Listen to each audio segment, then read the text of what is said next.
अस्सलामुअलैकुम। हाँ जी दोस्तों, क्या हाल चाल है। उम्मीद है सारे भरा ठीक हो सन। सारे भरावां ने शौक भी अच्छा जा रहा सी जनाब। मैं हूँ ही चढ़िया छत है। सब तो पहला तो जनाब दाने धोते न, ठीक है। दाने पे दाने धो के जनाब खिलारे न। मुड़ के जनाब है परिंदे कड्ढे न वीडियो लाने वास्ते। तो यह जनाब एक मेहमान आ गया, किसी ना आ के बह गया। मेरी भी हूँ ही नज़र पई है। मैं चलो जनाब वीडियो बना देने भरावां वास्ते, ठीक है। चेक करो जनाब, बच्चे ही है ये मासूम। पहली करनी ने या दुई करनी ने यही कुछ ही है। बाकी कल टूर्नामेंट भी उड्डे असी, बहुत अच्छे लोगों ने कबूतर उड्डे जनाब, बहुत माशाअल्लाह। रात बहुत रुके साढ़े इधर तहसील सराय लमगीर विच। बाकी है जनाब दो कबूतर आपड़े कड्ढे, सही है, इसकी लाने वास्ते। मैं चलो जे लै गया तो जनाब। तो बाकी जनाब ए वीडियो लगान लिया, सही है। उन्हें पता नहीं जड़ी वीडियो मैं बनाने लग्या ये पहला लगासा या ए लगासा, ठीक है। कबूतर कड्ढे बड़े अच्छे।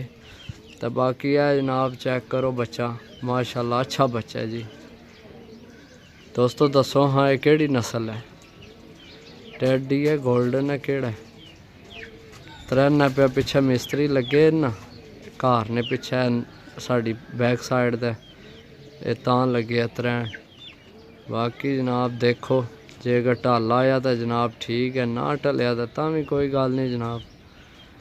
असी तो जनाब वैसे ही वीडियो मैं आख्या बना दें। और जिन्हें भरावां ये चैनल सबसक्राइब नहीं किया सबसक्राइब करो।